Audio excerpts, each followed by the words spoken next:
Talanoa is a Fijian term for discussions aimed at building consensus, airing differences constructively, and finding ways to overcome difficulties or embark on new projects. It is one of the building blocks of Fijian society, used for centuries to foster greater understanding among the people distributed over many small islands, and carry them through a tough existence. This week, Talanoa comes to Europe, and the rest of the world. Fiji is hosting the UN's climate talks, following on from the landmark Paris Agreement of 2015, and will hold the conference in Bonn, Germany. Talanoa will be the founding principle of the conference, the means by which Fiji hopes to break through some of the seemingly intractable problems that have made these 20-plus years of negotiations a source of bitter conflict. Talanoa is a process of inclusive, participatory and transparent dialogue that builds empathy and leads to decision-making for the collective good, said Frank Bainimarama, Prime Minister of Fiji. It is not about finger-pointing and laying blame but about listening to each other. By focusing on the benefits of action against climate change, this process will move the global climate agenda forward. The most likely subject of finger-pointing will be Donald Trump. The U.S. president this summer announced the withdrawal of the U.S. from the Paris Agreement. This was a blow to the 194 other countries which signed up to the 2015 accord, because the U.S. is the world's second biggest emitter of fossil fuels, after China. Michael Bloomberg, the former Republican mayor of New York, said Trump's White House did not speak for the rest of the U.S.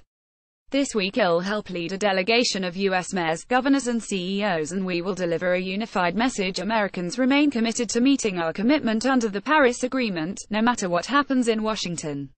We can get there. Donald Trump announces his decision to withdraw the U.S. from the Paris Accord on the 1st of June 2017.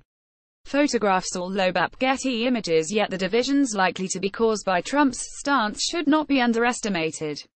Gaining a consensus involving the US and China was arguably the biggest achievement of Paris, the first time that all developed and developing countries had signed a pact vowing to limit global warming to 2°C, which scientists say is the limit of safety.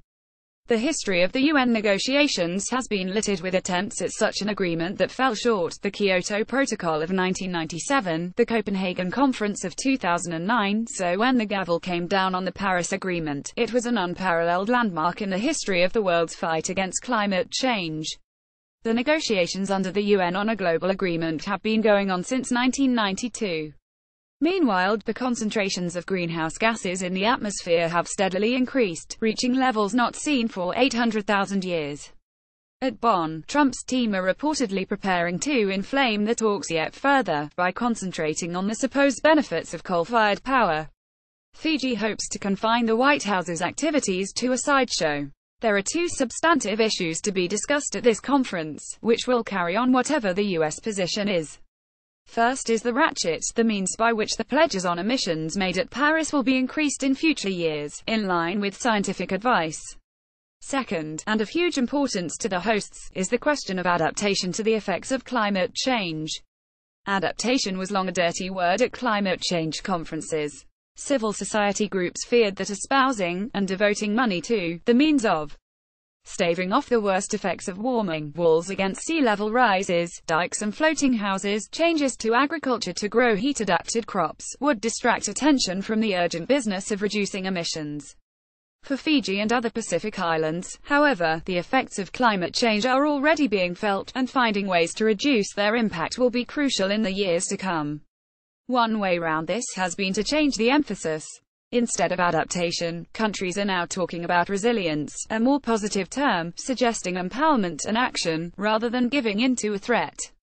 We want resilient development, said Lord Stern, former chief economist of the World Bank and author of the landmark 2006 review of the economics of climate change. This is a development-oriented idea. We used to have the idea that it is more expensive to build things that are low carbon, but that was wrong. Development should be resilient and sustainable.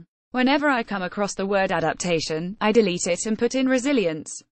Experts meet to discuss adaptation ahead of COP23 in Bonn, May 2017. Photograph James Dawson and FCCC. Building resilience has advantages that go far beyond climate change, improvements to infrastructure, and a better evolved response to natural disasters such as tsunamis and earthquakes that have nothing to do with global warming, and can also help to improve the quality of people's lives, and to reduce greenhouse gas emissions. For instance, improved public transport systems would have a huge economic benefit in many developing countries, would reduce reliance on fossil fuels, and could be built in such a way as to be resistant against encroaching climate change. Buildings constructed with climate change in mind would also be more efficient, resistant to extreme heat, and against the storms, floods and droughts that are likely to become more frequent under global warming. At Bonn, discussions are likely to focus on how to help developing countries become more resilient, and the financing that may be available for them to do so. The latter could be a combination of overseas aid from major economies, and investment from the private sector.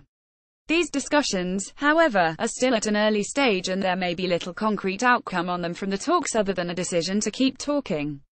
Yet the most pressing issue of the conference is likely to be the one that receives least public attention, and deliberately so. Known as the facilitated dialogue, this is a crucial, but overlooked, rider to the Paris Agreement. At Paris, countries acknowledged that their pledges to curb greenhouse gas emissions fell well short of the reductions advised by scientists. In order to forge the agreement, they made a compromise in future years. They would ratchet up their pledges to the levels required. A meeting board at the Bonn UN Climate Change Conference. Bula is a Fijian word used in greeting.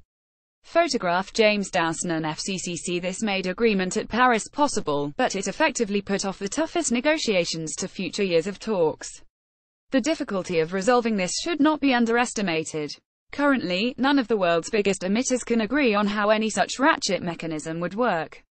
Should countries, for instance, take on more stringent emissions goals simply by adding a certain amount to their current pledges, or should their future pledges be calculated based on their projected economic growth? How should the responsibility for historic emissions be taken into account? What status should be given to scientific advice on how to keep within the 2°C limit? Most countries want to ensure that their pledges are entirely of their own devising, rather than reached in consensus with the rest of the UN, but it is unclear what would happen if these pledges are inadequate. The work is made harder still by deficiencies in collating reliable and up-to-date data on each country's emissions. The discussions on the ratchet mechanism are known in the UN jargon as the facilitated dialogue, a name that disguises the fraught nature of these negotiations. Given the lack of consensus among major countries on how any such ratchet mechanism should work, and the adamant refusal of the US to take part in further pledges, it may take much more than Talanoa, and years more of tough negotiations, to come up with a solution to this conundrum.